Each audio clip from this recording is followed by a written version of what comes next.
চিরসখা ধারাবাহিকের আগামী পর্বে আমরা দেখতে পাবো যে কমলিনী বলল, আমি আর চুপ করে কিছু সহ্য করব না, যারা এই কাজটা করেছে তারা যেন শাস্তি পায়। মিঠি বলল, যারা কাজটা করেছে তারা অবশ্যই শাস্তি পাবে, তুমি দেখো নিও, ঈশ্বর তাদেরকেও একইভাবে আশীর্বাদ করবেন।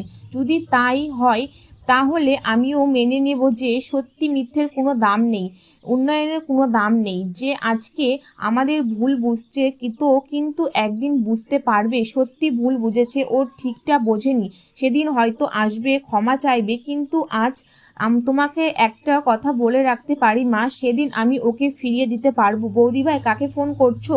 কৃষাণুকে। মা প্লিজ কৃষাণুকে ফোন করো না। কেন করব না তুমি বলতে পারো? মিঠি, আমাদের হাত থেকে অনেক কিছুই বেরিয়ে গেছে। না না মিঠি, ফোন আমাকে করতেই হবে। বৌদি ভাই, এসব নিয়ে কথা বলার সময় আছে কি? যেটা বলার সেটা আমাকে বলতেই হবে। মিঠির মা বলছি। হ্যাঁ বলুন। আর তোমাকে একটা কথা বলার জন্য ফোন করেছি বাবা। তুমি তো আগে প্রপোজ করেছিলে মিঠিকে, কিন্তু মিঠি তোমাকে হয়তো ভালো লেগেছিল, তাই হয়তো একসেপ্ট করছে। বর্ষা সেই কথাগুলো কান পেতে শুনছিল। কি কথা হচ্ছে? কমলিনী বলল, কৃষাণু, আমাদের হাতে প্রমাণের জন্য দৌড়ঝাঁপ করতে হবে, শুধু এইটুকুই চাই, এই সময়টা আমাদের সাথে থেকো। কিসের প্রমাণ? ওই যে বললাম, একটা রিপোর্ট তো কিছুই প্রমাণ হয় না, কাজটা হয়েছিল কি হয়নি সেটা প্রমাণ করতেই হবে।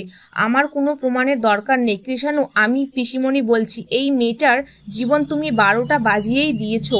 বিয়ের পরের দিন তুমি তাকে বাপের বাড়িতে পাঠিয়ে দিয়েছো। মিঠির জীবনে বিয়ে ছাড়া কি আর কোনো অপশন নেই? কৃষাণু, মিঠিকে তুমি অবিশ্বাস করেছো, কথাটা হচ্ছে তুমি আমাদেরও পুরো পরিবারকেও অবিশ্বাস করেছো। কৃষাণু বলল, যখন একটা মনের মধ্যে অবিশ্বাস ঢুকে গেছে তখন সেটা নিয়ে কাটাছেড়া না করাই ভালো। পিসিমণি বলল, না না কৃষাণু, কাটাছেড়া করতে লাভ আছে না ক্ষতি আছে সেটার জন্য কথাটা আমি বলছি না। ভালো হতেই পারে অথবা ক্ষতিও হতে পারে, নাও হতে পারে, দেখা যাবে। তুমি যা বলছো সেটাও ঠিক হতে পারে, আবার হয়তো যেটা হতে পারে আমরা যেটা বলছি সেটাও ঠিক হতে পারে। জানতে হলে অবশ্যই এই চ্যানেলটিকে সাবস্ক্রাইব করুন।